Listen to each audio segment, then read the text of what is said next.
دین کی باتیں میرے اور آپ کے لیے دلچسپی کا باعث نہیں بن رہی تو یہ لمحہ فکری ہے کہ اللہ تعالیٰ نے میرے دل کو کیا اتنا سخت کر دیا کہ اللہ اور اس کے رسول کی بات ہو رہی ہوتی ہے اور میرا دھیان ہی کہیں اور ہوتا ہے۔ میرے لیے کیا اللہ اور اس کے رسول کی بات کی اہمیت نہیں؟ یقیناً ہے۔ ہم سمجھیں تو ابھی وقت ہے، ابھی وقت باقی ہے، اور اللہ کے نبی علیہ السلام نے اس حدیث مبارکہ میں ایسا واضح طور پر بیان کر دیا ہے کہ اللہ کرے ہم تھوڑے سے اپنے دماغ کو، اپنے ذہن کو استعمال کریں گے تو زندگی کی بہت سی چیزیں میرے اور آپ کے سمجھ میں آ جائیں گی ہماری چیز، اور ہمارا لائف اسٹائل بھی چینج ہو سکتا ہے۔ یہ اتنی امپورٹنٹ حدیث ہے، اور علماء کرام اس حدیث مبارکہ کو جب لاتے ہیں تو عموماً جہاں وقت کی اہمیت کا ذکر ہوتا ہے یہ حدیث مبارکہ اس موقع پر بیان کی جاتی ہے، اس موقع پر اس حدیث مبارکہ کو بیان کی جاتی ہے۔ تو اللہ کے پیارے نبی علیہ السلام نے یہ حدیث مبارکہ مشکات شریف میں آئی ہے، اور کتاب الرقاق میں اس حدیث مبارکہ کو ذکر کیا گیا ہے، اور حدیث کا نمبر ہے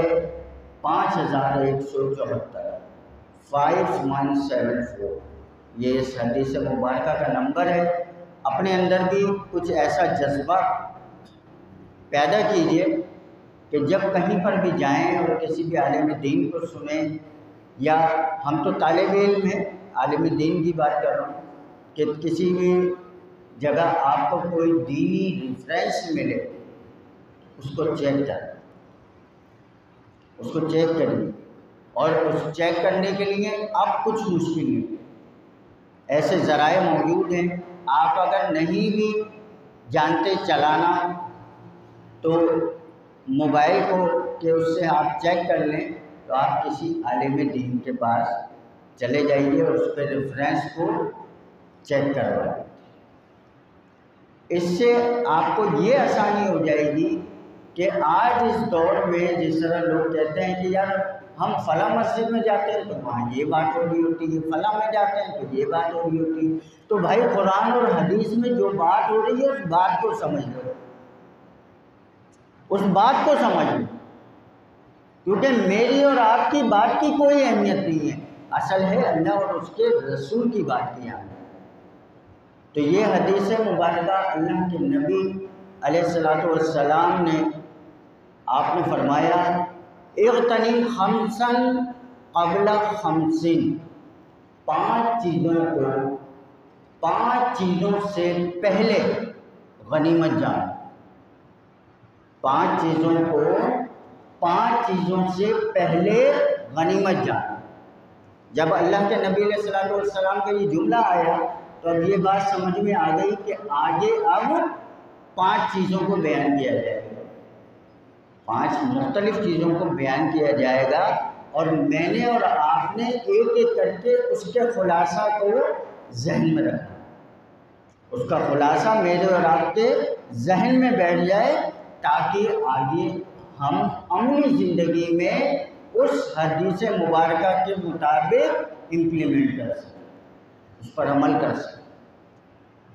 تو یہ ہماری بیٹھ جائے گی۔ تو سب سے پہلے فرمایا شباب کا قبل حرمک، اپنی جوانی کو بڑھاپے سے پہلے غنیمت جان،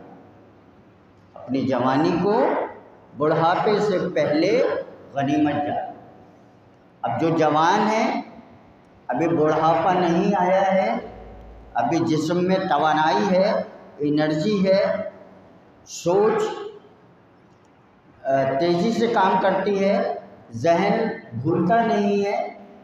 تو اب یہ جو صلاحیتیں اللہ تبارک و تعالیٰ کی عطا کردہ ہیں، ان صلاحیتوں کو کس طرح میں نے استعمال کرنا ہے جو اللہ اور اس کے رسول کی اطاعت میں ہے۔